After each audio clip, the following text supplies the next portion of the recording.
right now, today, is Argentina still racist right now, or is it the people? What are your ideas on Argentina right now? I think that our point of view is Eurocentric, our nation is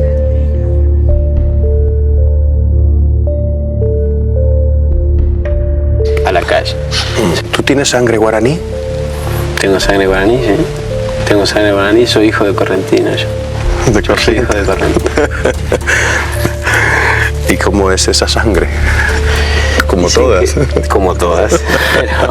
Pero dicen que los correntinos, según los amigos de mi padre y todo, mi padre no lo dice tanto, pero los amigos de mi padre dicen que la sangre guaraní tiene mucho más coraje, tiene mucho más fuego.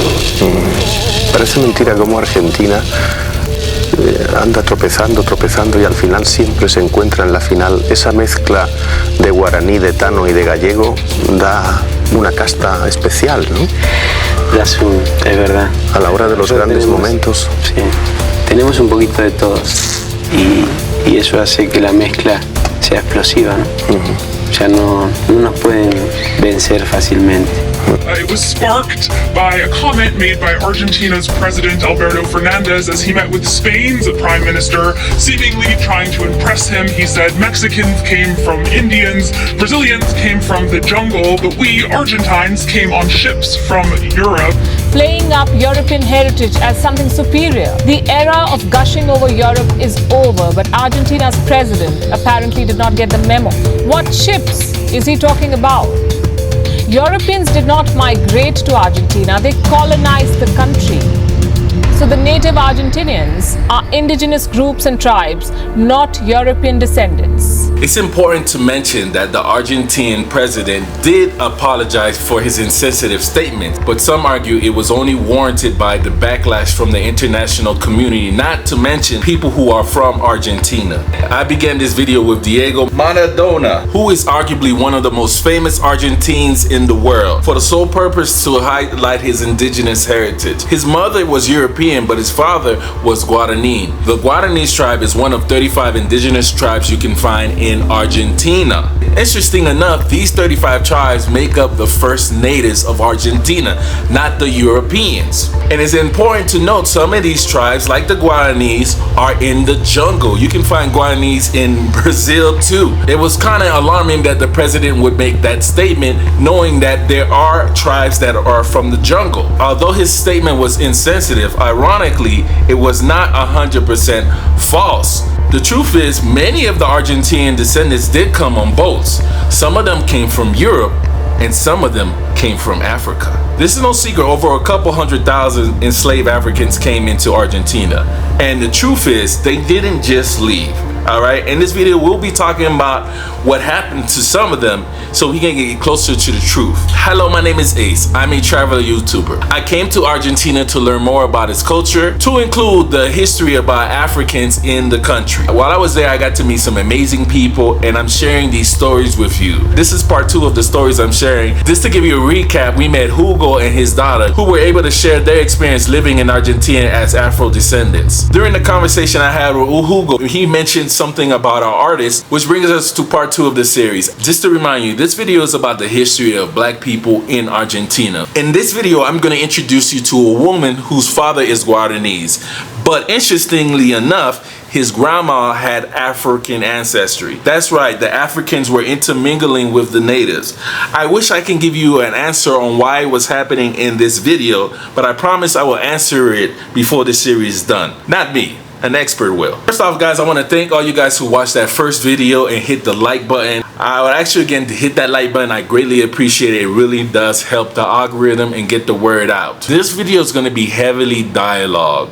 So if you're into learning about culture and revealing truths, this one is for you. And I would ask that you watch the video to the end because your question might get answered.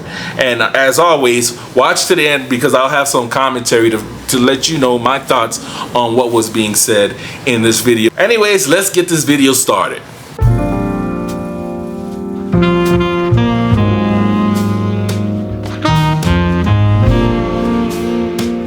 What's going on, guys? I'm on another side of Buenos Aires, and I'm going to be linking up with an artist here. Her name is Mirta Toledo. Sorry if I pronounced her name wrong. And she's a very interesting artist. She covers a lot of different topics, including Afro-Argentine history. So I want to talk with her. She speaks English, and I think we're almost there. Okay, I think, yeah? Okay. This is the neighborhood right here. Let's check it out. Hello? Yeah, it's not working. Can you ring the bell, please? The number 2. Okay. Oh, I thought that it wasn't working. Thank you. I'm going. Say something to fix it. Oh, it was, yeah, okay. It's working. Okay, here she is. How are you? Fine, how are you? Okay, cool. All right. So is this your gallery right here? No, this is my home studio, and Okay. I mean, I don't have like a loft like in United States. It's just we call it Prejudice, Okay. and it's the last one. It's very old. It's almost 100 years old, Wow. and this is it. Oh my God. I love it. You love it? Yeah, I like it. All right, guys. These are my paintings. Over here, that's my dad. He Okay. used to go to the La Plata River before it was contaminated, and he used to catch these dorados. One time he catch like 28, and he give to people in the neighborhood.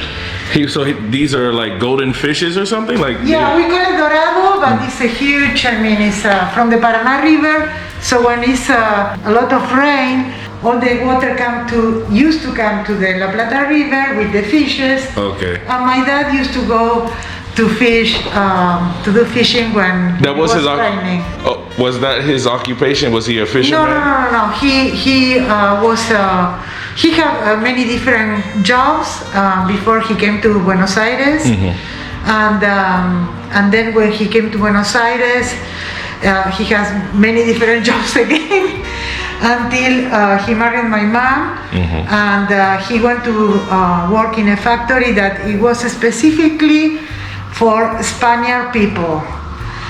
But because my dad married my mother, so he went to work over there. He was allowed to work there because he He was married. allowed because he married my mother, and he was treated like awful. Awful over there. Yeah. How many generations have from your father's side has been living in Argentina? Well, my dad, he is actually his mixture. The Spaniards, they make many different names for different mixtures. So I thought that I was a mestiza because I was my mom that was from Spain and my father's daughter. But actually, I don't know what I am.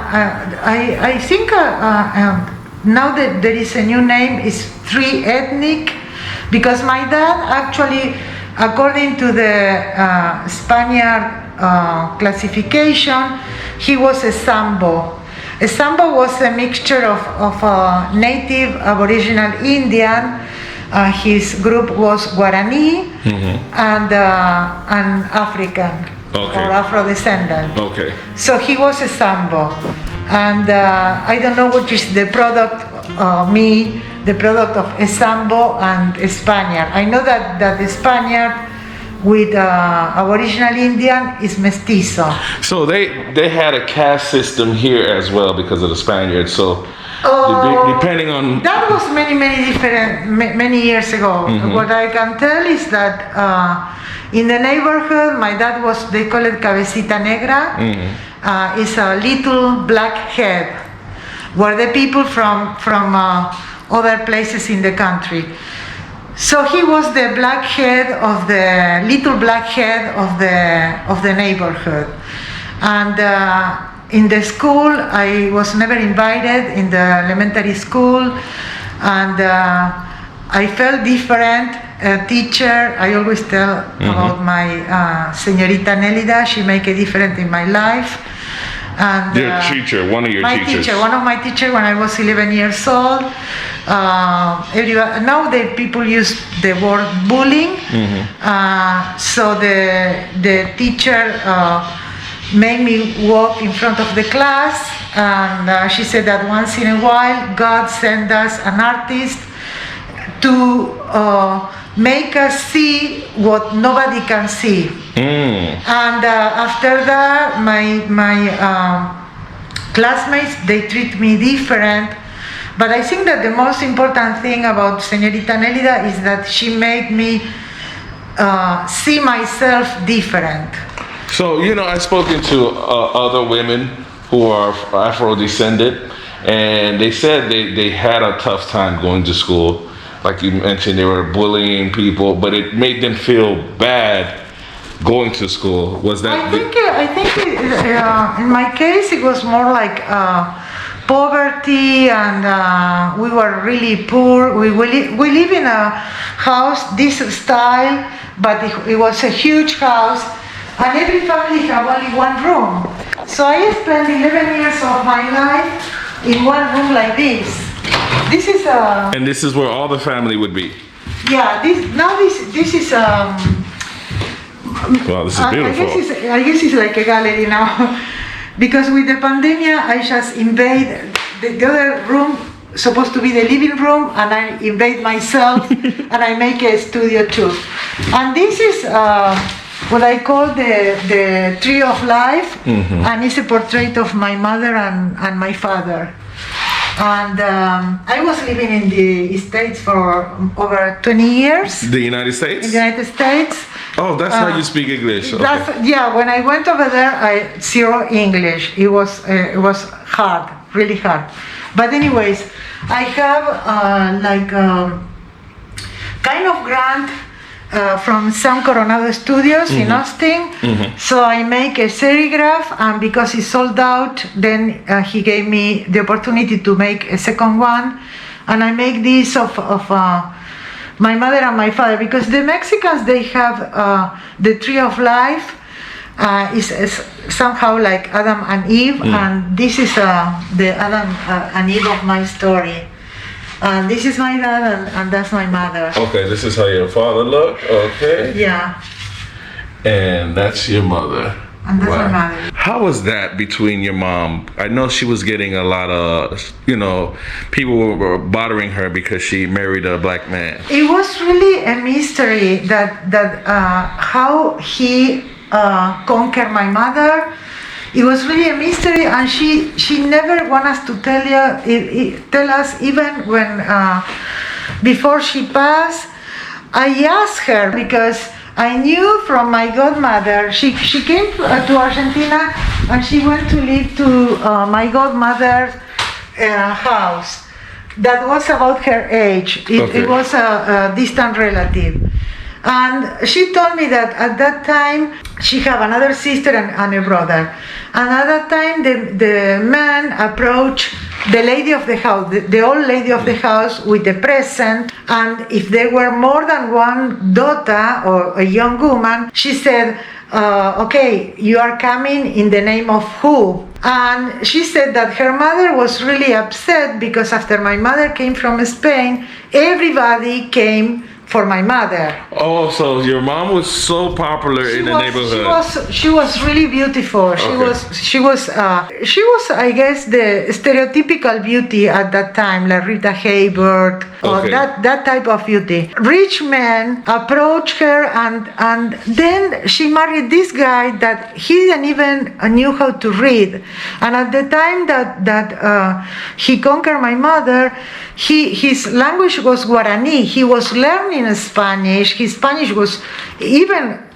His language was it indigenous? Guarani, indigenous. Yeah, it was a Guarani Indian language, and so my mother was a very low profile. So I learned all this from my godmother, and she never told you. She never told me, and to me, I mean, it was nothing. But with my experience to the U.S., when I come back, I said, oh my God, this woman, I mean, everything she had done for my dad, and then my dad, when I was in 3rd grade, he went to elementary school at night, and he learned how to read, he learned how to drive. I mean, and he was very, very smart. And so at the end of her life, I asked her, but mom, why you choose that? Because she told me that all these rich guys with fortunes and homes and cars at that time, and I'm talking over 70 years ago. Yeah. And she said, that's in between your father and me. My dad already passed. Otherwise, Lord. She wasn't going to tell her nothing. And I said, well, no, please. And she said, well, okay, I choose him because what he offered me. And I say the same, and my sister said the same. And I said, but mom, what could he possibly offer you? I mean, we live in a room. And she said again, this is in between your father and me. And she never told us. Wow. She didn't want to, it was in between. It's because I like what he offered me. And my sister said, okay, he must offer her love. Okay, all the guys were crazy about her. All the guys offer you love. Mm-hmm. So how he did it, I don't know. But they are my, I don't know, my Romeo and Juliet. I mean, to me, is zero. The love story. It's a love story. And this is my mother when she was a kid, and I said, far away from the mountains of my town, because she lived in a very little town in Spain, and I fixed her with an Argentinian movie. This is a Guarani lady. Imagine a new world where she was gonna come. And this is my daddy. Okay, nice. You know, I was talking to some other Afro-Descendientes, and they showed me a brochure you had. And I was like, who is this woman? I need to know who she is. And because you had a brochure, I don't know if you still have them. Yeah, I'm going to show you later on. I mean, these are different, heroes. This I did it in Austin. Okay, wow. This is in Greece. Different, this is Austin too. My work was related to diversity, to show that we are pure diversity, because like you must know, well, you maybe you don't know because you are an American, but as a foreigner, you go over there and like a small talk, they said, oh, so you know, your name is Mirta, okay, so where are you from, and what are your ancestor? It's like you are talking about like a dog or something, like you ask, so what kind of dog is this? And so I began to say, well, my dad and my mother, and they said, but not in a bad way, like something like, oh, so then you're not pure. That was happening over there in the US. In the States too. In the States at the end of the 80s. I said, how come? It was something that was working in my mind. That's how I come out that within my family and within society and the world, we are diversity, but we are pure. So I began they give me the theme of my artwork, pure diversity. Okay. So I began to develop like, you must see, these are just a small, I couldn't bring all of them. Well, this is interesting here. It says, inmigrante no te dejas. No te dejes, yeah. Like don't let them. Okay, and stop racism right here, okay. Yeah, these are in the 90s, in the early 90s. Okay. See, I was against the 187 that finally was passed. Oh, that wow. Was the proposal of so this is like going back into time. These are just small works. That's why I have them, because I couldn't bring all the things that you see here are works that I have after I come back to Argentina. See, this is 93 after my dad passed. It wasn't like a new angel. And this is a cabure, it's like a Guarani bird, magical bird, sign la muerte. For the natives and the Africans got along together back in the time. That's why your father was he was mixed. I guess that was his grandmother. I guess so. I mean, it's nothing, because the history is like the way we study is like I don't know, como un cuento de niños, like a kids story. So we have to rewrite, and I think that we own all these new approach to history and to discover new data to these media. It gives the opportunity, because up to now the story was written by the conquerors, the people who kill and they do whatever. Like, for example, in Haiti, the history of Haiti, that I think is Spanish, because it was the only country that was the enslaved were free and they won. So that why is us ignore and punish, not to set an example. So Haiti's you feel like Haiti's plight, what they're going through now, is because of what they did years ago fighting for freedom? I guess so. I mean, it's I think it's not one way. Okay, let me rephrase that. I think that people said, okay, what I'm telling you is the truth.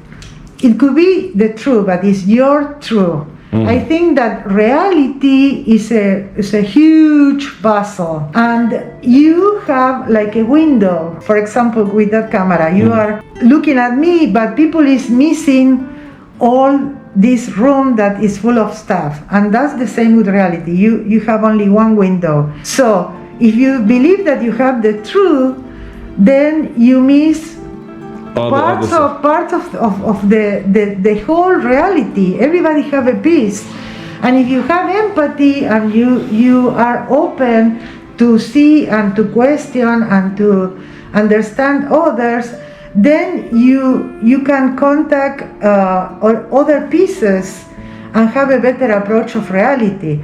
Imagine that you write your own story from your point of view, but then you add judgment. Like, for example, some people said that ancient civilizations in Africa or in Mexico or in Peru is because they came flyer saucers or people from another planet. That's because they cannot give the credit to people like, for example, the Incas. They did, and this is not me, it's the National Geographic in 2008, they come with this news that they make brain surgery, and people survive the brain surgery. How do they know that? Because they can see the cut and they can see the new bone growing. That means that the person didn't die. But if you are judgmental and you deny that and you deny everything and you have like the horse, you cannot see other things. And when I saw the Olmecas heads, I said, these are Africans. I mean, it's no way. And I thought that was wonderful. And obviously Africans came before. Come on. For example, the Benin bronzes. About 90% of Africa's cultural heritage remains outside the continent. This includes some of the most celebrated sculptures in the world, the Benin bronzes, made in the West African Kingdom of Benin in modern-day Nigeria. To be able to have your own artifacts available to you in your own country is the bare minimum. They mean more to society in Africa, so it's just common sense for them to be returned. Some people say, oh, if you want to know the world, you have to go to Europe and you have to go to the museums. Most of the museums have Latin American, before Columbus, and African art objects. I want to see the reparation. People say, oh yeah, they are going to pay every Aboriginal Indian, or they are going to pay every African or whatever. No, but for example, go back the Benin objects. Let them back to the place where they took them. I mean, they still. That's a stealing. So the museums have all these artifacts, but they don't come from Europe. Then if you wanna see the Benin objects, or if you're gonna see the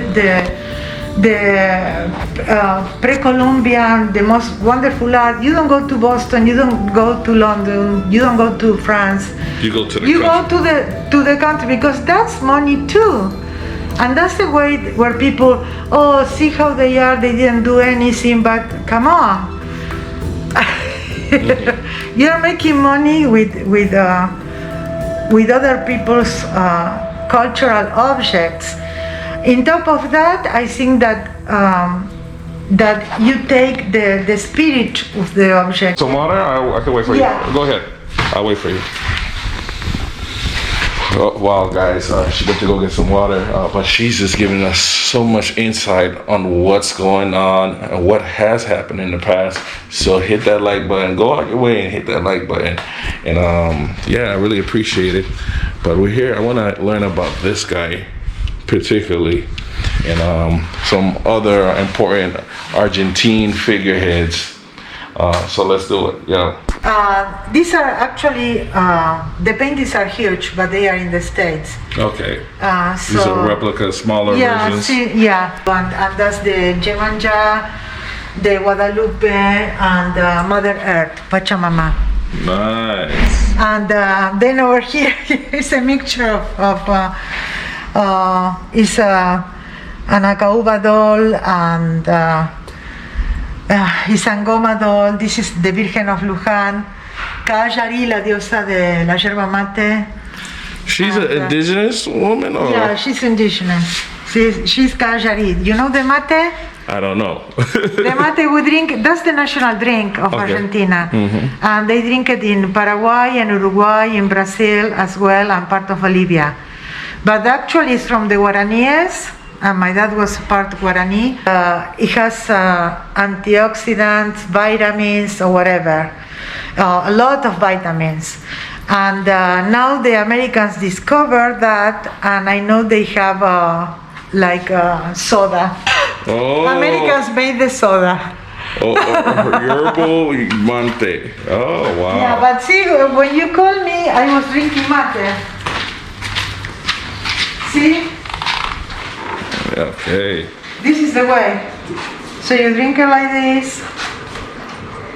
And then the Spaniards came, they saw that the properties, so they allowed the Guaranis to have the mate, but they make the cane, they make it silver and everything. Okay, they put a twist to it. Yeah, okay. they put a twist. The other thing, the language. It's very important, the language. We were talking about history and how people tell history. Okay, over here in Argentina, El Negrito Manuel, the little black Manuel, okay, is a man. El esclavo de la Virgen de Luján, the slave of the Virgin. I think if Maria was so wonderful, she doesn't have a slave, I think. And first of all, nobody's a slave. People is enslaved. It's different. Enslaved. Okay, that's the right pronunciation. In Costa de los Rios, in Africa, he was doing something, I guess, and as a young man, and he was catch, and he was brought with Portuguese enslavers to Brazil. In Brazil, he was sold to a Portuguese that was living in Argentina, in the north part of Argentina, and he was sold to that guy, and also 2 images of the Virgin. The images of the Virgin, they were terracotta.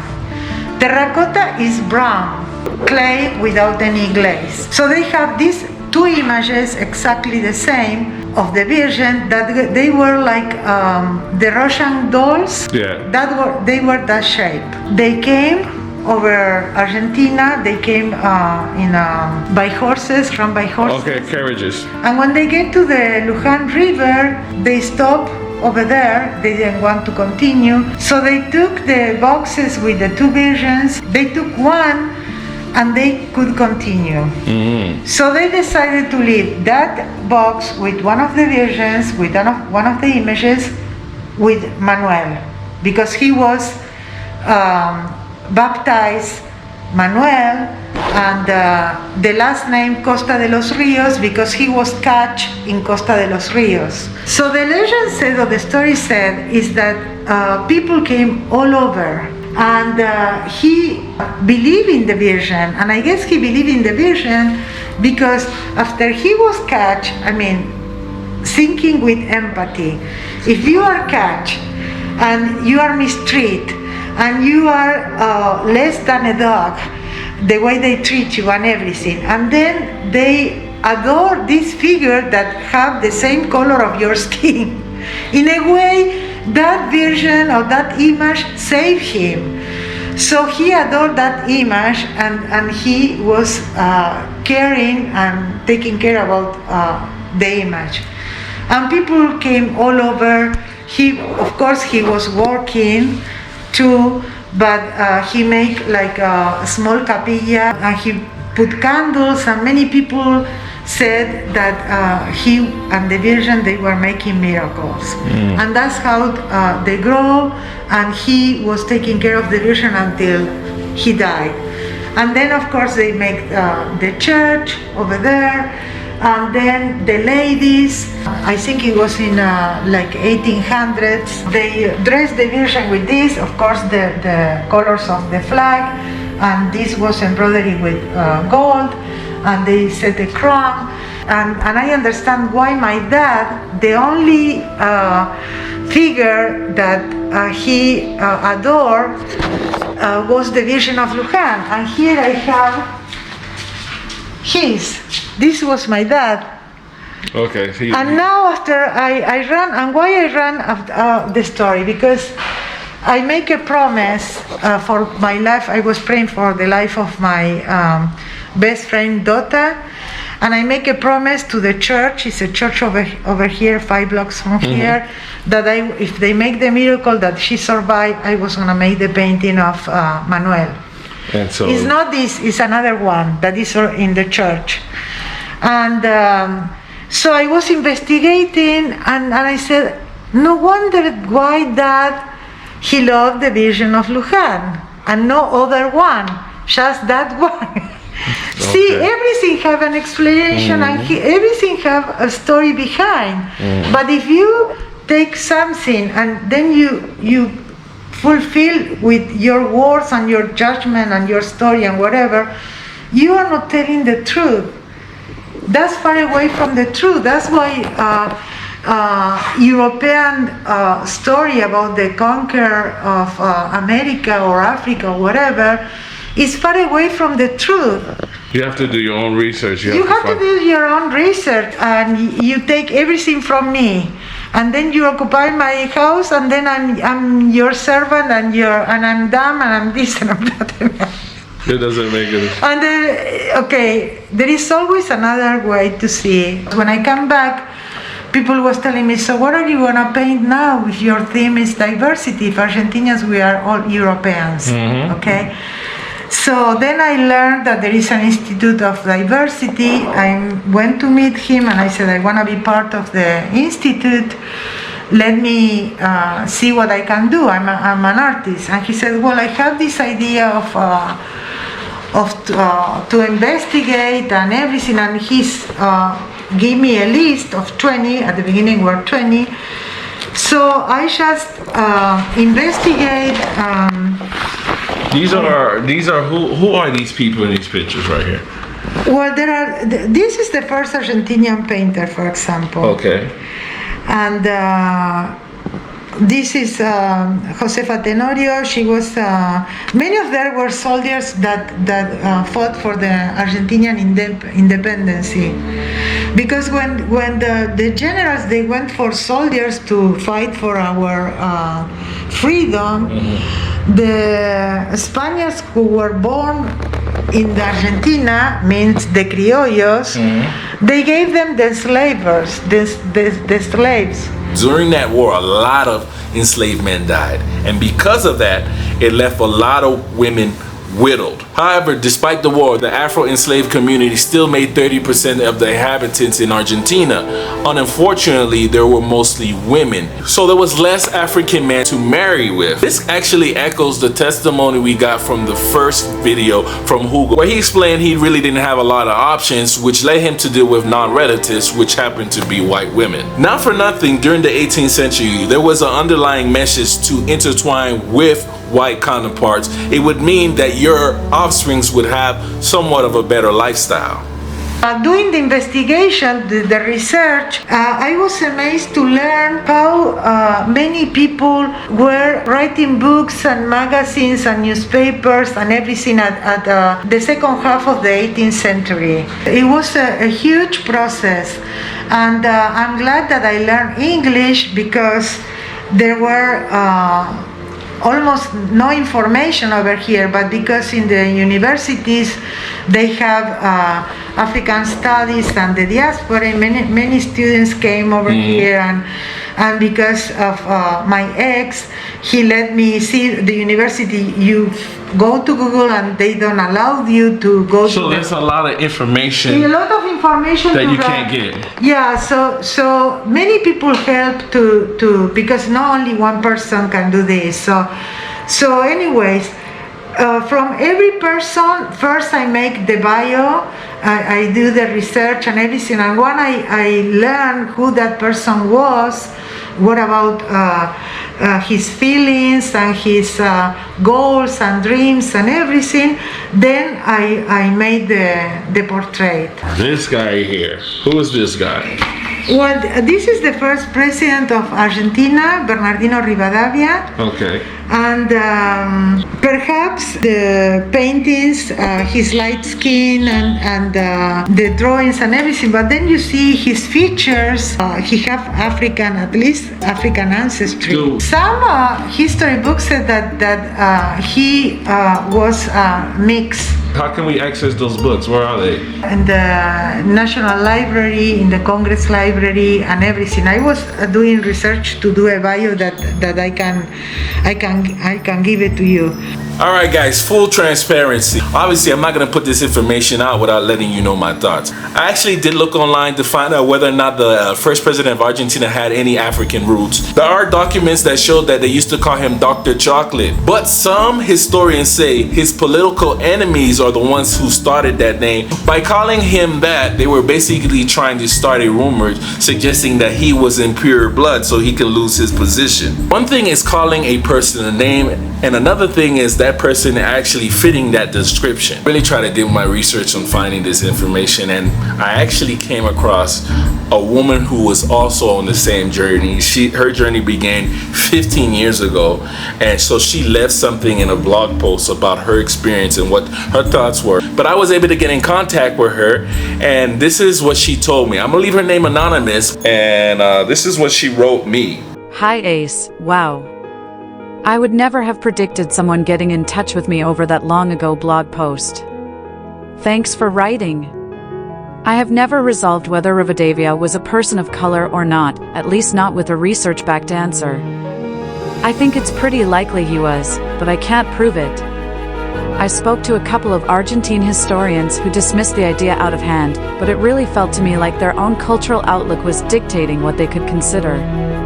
Argentines in general consider themselves to be white and carry a lot of colonial notions about race they have not, on the whole, done a lot to examine. I was inculcated with some of those notions myself as I was raised. Additionally, I have no idea how Rivadavia himself might have felt about his racial identity, which I think is important to know.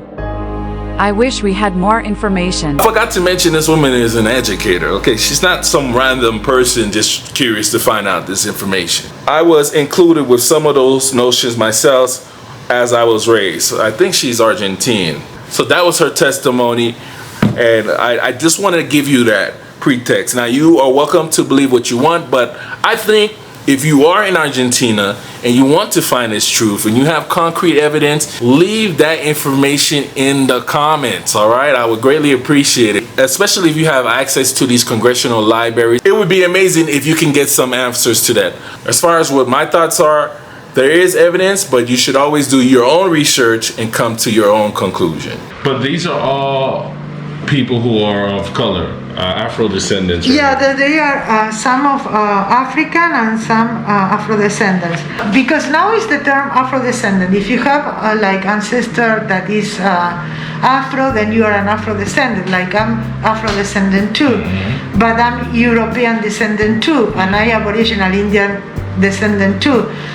What happened in Argentina, I think, like my dad could shut up his mouth, don't say anything, and because we are a white country by law, that they didn't ask. Now they are beginning to ask your ancestry in the census.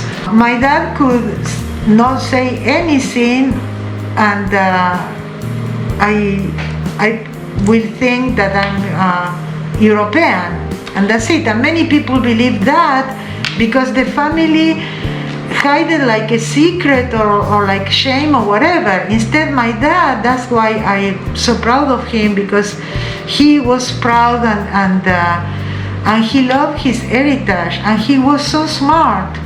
He didn't have an instruction because he didn't have the opportunity. He wanted to be a doctor, a medicine doctor, but he couldn't. But he was really, really smart, and I follow his ideas because he teach me good. The first African Argentine that I paint was this was my grandma, great grandma Martina. This painting was in 1990 or 1991. I don't remember. I bought it a lady from New Mexico. It's in New Mexico actually, and because all this stuff of you're not pure, or where are you from, and your ancestry and everything, I make according to the stories that my parents used to talk.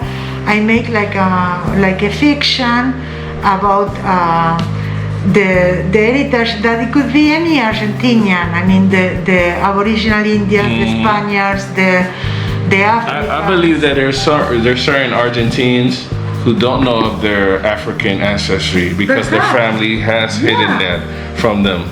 Yes, that's what I said. That if my father didn't say anything, you wouldn't have known. No, I wouldn't know. Well, he was a different tone though. He was different tone, but I knew that something was wrong in the sense that Indians, they call it hard hair, like the hair is like a stick. Okay. Pelo duro, and he used to say that's why I'm not un indio de pelo duro, because his hair was different. His hair was curly. Curly, yeah. Okay. More than curly, yes. Right now, today, is Argentina still racist right now, or is it the people? What are your ideas of Argentina right now? I think that our point of view is Eurocentric, our education is Eurocentric, our TV, everything is Eurocentric, and then you discriminate without maybe thinking about, but yes, and it's not only it's Asians, it's people from Bolivia, people from Peru, it's not us. The thing is that it's not us, it's the others. But I believe that is also human nature, because it happened in the States. I know people that went to live in Japan. It happened to that in Japan. It happened. It's like we fear people that somehow is different. But we are different too. I mean, if the other person is different, that means that you are different too. So that's interesting that you say that, because I think when a lot of people think about Argentina, they think about what happened in the past and what it was done, what happened to the black people, or they killed all the black people, or did the black people. That's the story that we learn at school. Mm-hmm. And also we learn at school, 25 de Mayo, that they only sell candles and empanadas. And then doing all this research, I learned that they were, doing magazines, poetry, history, and the second half of the 18th century. And they were musicians and historians, and they were wonderful people. Not only that, that's what they say, that they were killed by the yellow fever in San Telmo. So what happened to them? I think people mix. People mix, or that's my explanation. I don't know. I don't have the truth. Like I told you, I cannot tell about everybody. I'm talking about my personal story, my point of view. I try to be open-minded, but I cannot talk about everybody. Here are her father's favorite empanadas, a secret recipe. Okay, thank you very much. I really appreciate it. Okay, okay, let's try one. Kind of hot. Ooh, caliente. Yeah, están calientes.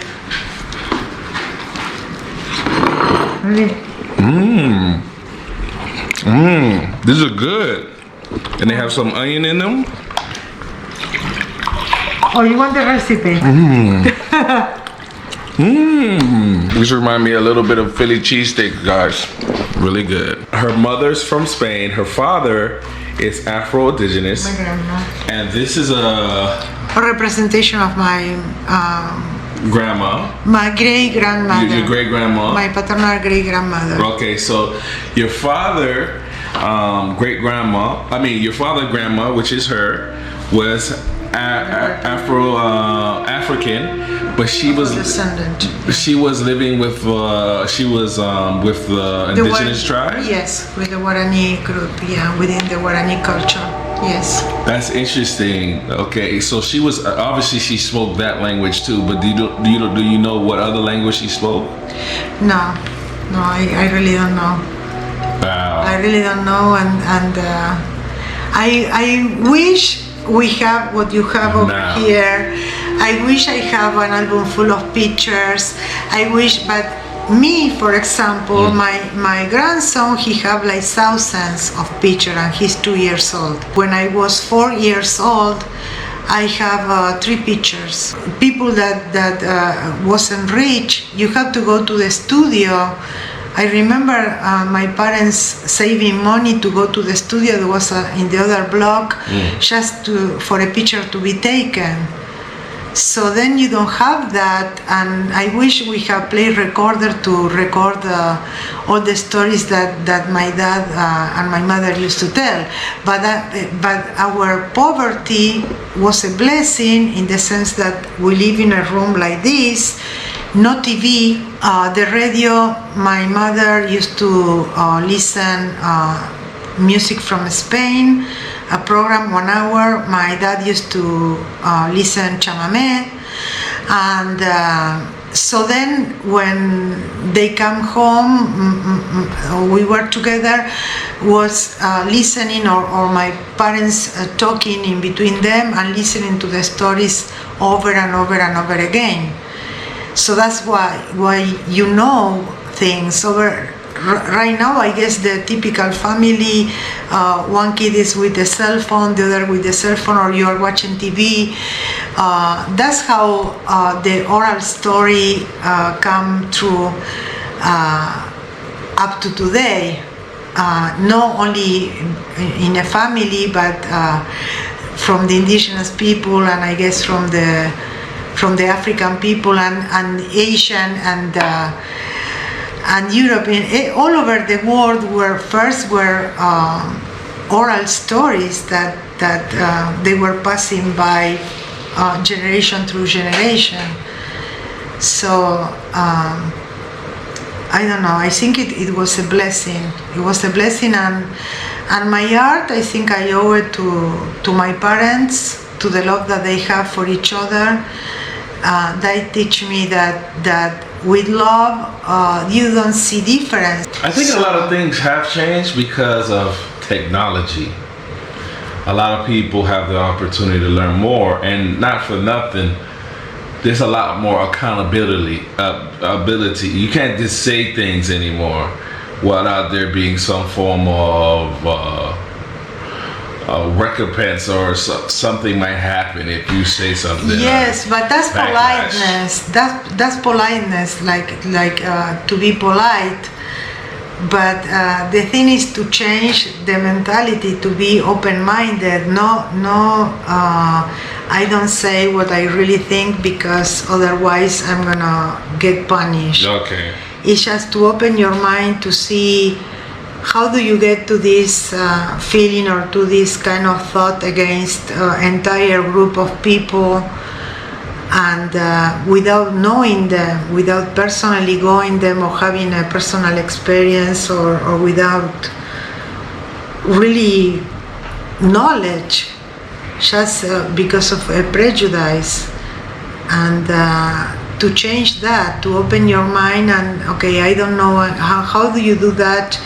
To ask, you ask, I mean, how do you do this, or what do you mean by that? Or because, like, I don't know you come from another country, so okay, you see me doing this, okay, oh, you think you never saw this, oh, it's doing drugs. Instead of that, what are you doing? What is inside that gourd? Because you think that this is strange, and so they might be doing drugs. And so you can extend that. It could be a metaphor for everything. You can extend to another human being, to every culture have different values, different point of view, and even the concept of beauty is a cultural construction. Is for every culture have a different thing of what is beautiful. So you cannot talk about, for example, universal beauty. You cannot talk. It's something that you impose, especially with the globalization and with the media, that with TV and movies and the newspapers, everything, but mostly TV that comes to your home, and many times is the babysitter of the kids. Since early childhood, kids are exposed to things that they take like true. If you watch movies or series of the US, in general, like the criminals are Latinos or are African American. I used to tell people over here, there is this person, this surgeon, brain surgeon, the best pediatric. This person, I said person, I don't say if it's a man or it's a woman. It was a couple from Germany that brought their kids. They were conjoined twins. They were conjoined from the brain, and he teach other people, and he was the first one in history to make the brain separation. So I ask people over here when we talk about prejudice, and no, I don't have prejudice. So I said, okay, what do you think? Was a man or a woman? Do you think it was a white person? I said it was in the United States. Do you think it was a white person, a Latino person, an African American person, an Asian person, a Native American person? What kind of... none of the person up to today said that the surgeon was a woman. Actually, it wasn't a woman, it's a man, but it could be a woman.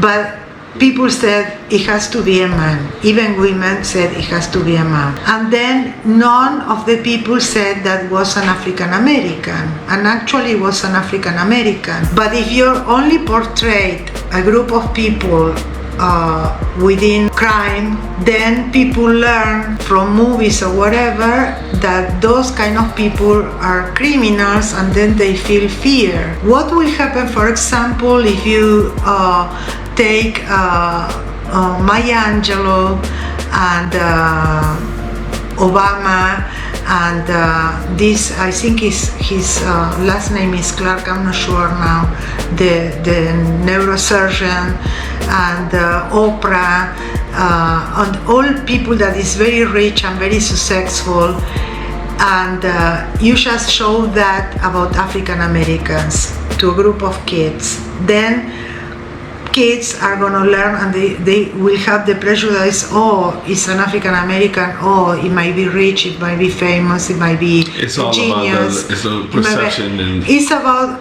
what are you showing. But you have to see that director, like I told you, the movie El Afortunado, because that movie is, I think, is unique on the type of representing the history of. It's a fiction movie. It's a fiction, but the people is real. People from Buenos Aires, Afro-descendants, and the story is relatable. It could based off of yes, yes. Stories. Yeah, the story is reliable, and it's I mean, it's a piece of art. I think it's gonna make history in the Argentinian cinema. We all have prejudices, and we see things in certain way with our lenses, and it's hard to see what in reality we are seeing. We watch, but we don't see. You have to learn how to see. Because if you have like a pre-concept or prejudice, you see in certain way. I have a personal history about prejudice. I have identical twins, and that changed my life. I mean, it was something amazing. I was the happiest woman of the world, and I think it was wonderful, and I was seeing everything around twins. One time we went to this craft fair, and they were different things. We're doing like some tapestry or something? A tapestry, it was a tapestry. So I saw these animals, these two identical animals coming out of a stone. It was like they were showing their head, but I couldn't figure out what kind of animals were they. Of that tapestry, I took it with me. I hung it on the wall, and one day, like maybe 8 years later, when my sons were around 8 or 9, one of my sons asked me, "Ma, why is the llama upside down?" "What do you mean?" "Yeah, why do you hang the llama upside down?" My son told me that because he didn't have any prejudice at all, and when my son told me that, I unhung the tapestry, I turned her around, and I saw the llama. What I thought that was a river, it was the head of the llama, the neck and the head of the llama. What I thought that was a stone was the body of the llama, and what I thought that was the two identical twin animals, they were the legs of the llama. That shows you that if you look for something, or you have something in your mind, you are gonna see it. You are gonna see that, and that prejudice is not gonna let you see what is the truth. What is true? Yeah. You watch this painting, you see one thing.